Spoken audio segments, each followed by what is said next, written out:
민수기 9장 15절에서 23절 말씀. 성막을 세우던 날 구름이 성막 곧 증거궤가 보관된 성막을 덮었다. 저녁에는 성막 위에 구름이 불처럼 보였으며 아침까지 그렇게 계속되었다. 그것은 늘 그러하였다. 구름이 성막을 덮고 있었으며 밤에는 그 구름이 불처럼 보였다. 구름이 성막 위로 거쳐 올라갈 때면 이스라엘 자손은 그것을 보고 난 다음에 길을 떠났고, 구름이 내려와 머물면 이스라엘 자손은 바로 그 자리에 진을 쳤다. 이스라엘 자손은 이렇게 주님의 지시에 따라 길을 떠났고, 또한 주님의 지시에 따라 진을 쳤다. 구름이 성막 위에 머물러 있는 날 동안엔 진에 머물렀다. 그 구름이 성막 위에 여러 날 동안 오래 머물면 이스라엘 자손은 주님의 명을 지켜 길을 떠나지 않았다. 구름이 성막 위에 며칠만 머무를 때도 있었다. 그때에는 그때대로 주님의 지시에 따라 진을 치고 또 주님의 지시에 따라 길을 떠나곤 하였다. 구름이 저녁부터 아침까지만 머물러 있을 때도 있었다. 그럴 때에는 아침이 되어 구름이 거쳐 올라가면 그들은 길을 떠났다. 낮이든지 밤이든지 구름만 거쳐 올라가면 그들은 길을 떠났다. 때로는 이틀이나 한 달이나 또는 몇 달씩 계속하여 구름이 성막 위에 머물러 있으면 이스라엘 자손은 그곳에 진을 친 채 길을 떠나지 않았다. 그들은 구름이 거쳐 올라가야만 길을 떠났다. 이렇게 그들은 주님의 지시에 따라 진을 쳤고 주님의 지시에 따라 길을 떠났다.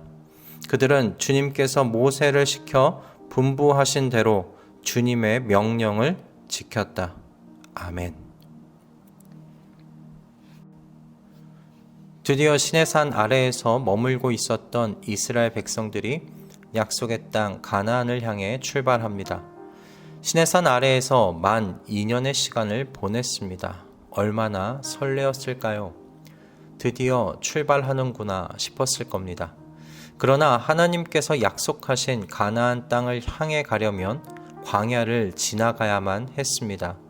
보이는 건 붉은 흙과 돌, 그리고 바람을 따라 뒹구는 가시 덩굴이 전부입니다.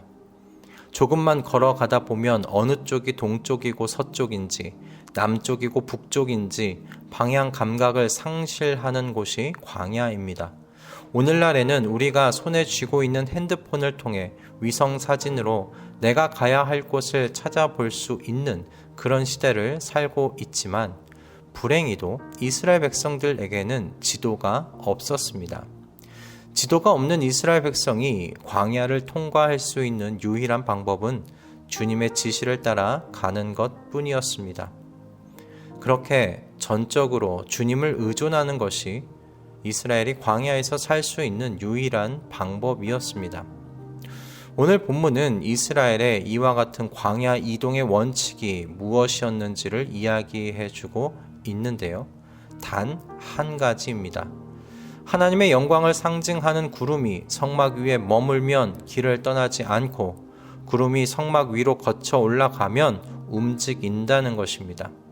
구름이 성막 위에서 며칠, 몇 달이고 머물면 이스라엘은 머물고 있던 자리가 불편하더라도 떠나지 않습니다.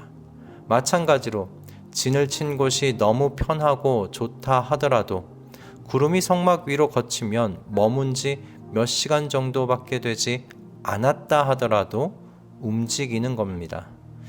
이처럼 광야 이동의 원칙은 주님의 지시에 따라 진을 치고 주님의 지시에 따라 길을 떠나는 데 있었습니다.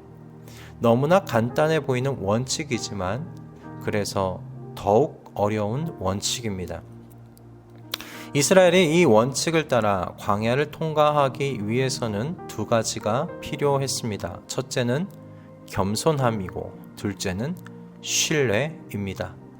이스라엘은 광야를 지날 때 매일같이 스스로에게 나는 광야에 대해서 아는 것이 없다. 나는 광야를 통과하는 지도를 가지고 있지 않다. 그렇게 스스로에게 말해야만 했습니다. 그것은 그들이 하나님 앞에서 겸손함을 유지해야 해야 했기 때문에 그렇습니다. 아무리 저 멀리 좋아 보이는 길이 보여도 광야의 길에 대해서 하나님보다 모른다고 인정해야 합니다. 이처럼 하나님 앞에서 자신들의 무능력과 무지를 인정하고 아는 것이 필요했던 것이죠. 본문을 반복해서 읽다 보면 이스라엘 백성들은 생각이나 자신들의 의사라는 것은 없었나 라는 생각이 들게 되는데요. 그러나 이 모습은 이스라엘 백성들이 스스로 생각할 줄 몰라서가 아니라 하나님 앞에서 자신들의 무능력과 무지를 인정하며 겸손해지는 훈련을 광야에서 받고 있는 중으로 봐야 합니다. 이스라엘이 하나님과 동행하기 위해서는 이처럼 하나님 앞에서 겸손해야 했기 때문입니다. 둘째로는 하나님의 선하심에 대한 신뢰입니다. 때로는 하나님의 이동 명령이 이해가 되지 않을 때가 있을지도 모릅니다. 누가 보아도 지금 진을 친 곳은 안전하고 물도 풍족한 곳입니다. 그렇다면 이런 곳에 좀 오래 머물러도 되지 않겠습니까? 그러나 하나님께서 이스라엘 백성의 마음과는 달리 구름을 움직이십니다. 이때 그 움직이는 구름을 보며 피곤한 몸을 움직여 쳤던 천막을 걷고 다시 광야로 발걸음을 옮긴다는 건 그리 쉬운 일이 아닙니다. 이처럼 이해되지 않는 하나님의 이동 명령에 지속적으로 순종하기 위해서는 선하신 하나님에 대한 신뢰가 필수입니다. 하나님의 모든 결정은 이스라엘 백성들을 위한 것임을 신뢰하는 겁니다. 이집트에서 그 어떤 민족도 경험해보지 못한 10가지의 이적으로 이스라엘 백성을 구원하여 내신 하나님의 선하심을 신뢰해야 합니다. 그 하나님께서 반드시 그들의 조상들에게 하신 약속을 신실하게 이루실 것을 신뢰해야 합니다. 이런 신뢰가 없이는 주님의 지시에 따라 광야를 지나가는 것 어려운 일이지요.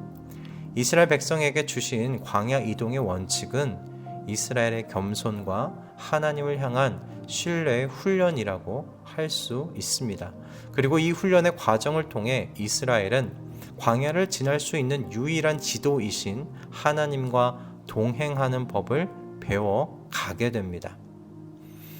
우리의 인생을 이스라엘이 지나간 광야와 많이들 비교합니다. 개인적으로 가장 비슷하다고 생각되는 건 어느 방향으로 가야 목적지로 갈 수 있는지 알 수 없다는 것입니다. 방향 감각의 상실이 인생길과 광야길에 가장 비슷한 점이 아닐까 저는 생각해 봅니다. 그 어떤 사람도 인생길의 지도를 가지고 태어나지 않습니다. 모두가 그래서 각기 자기 소견에 옳은 대로 인생길을 걸어갑니다. 그러나 그 인생길 위에서 하나님을 만난 사람은 이제 전과 다르게 걸어가지요. 주님이 지시한 대로 걸어갑니다.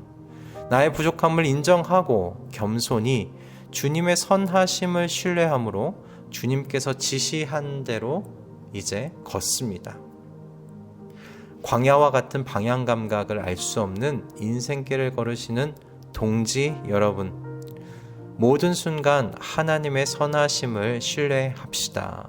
하나님 앞에 늘 겸손하십시다. 그래서 주님과 동행함으로 광야와 같은 인생길을 흔들림 없이 걸어 가십시다.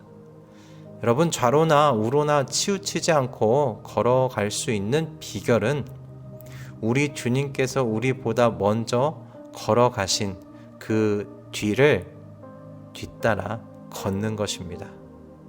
하나님의 발자국이 그러므로 기록되어 있는 말씀을 펼쳐 읽으시고 기도를 통해 주님의 성령께서 주시는 확신 속에서 오늘도 발걸음을 옮겨가는 저와 여러분 되기를 바랍니다.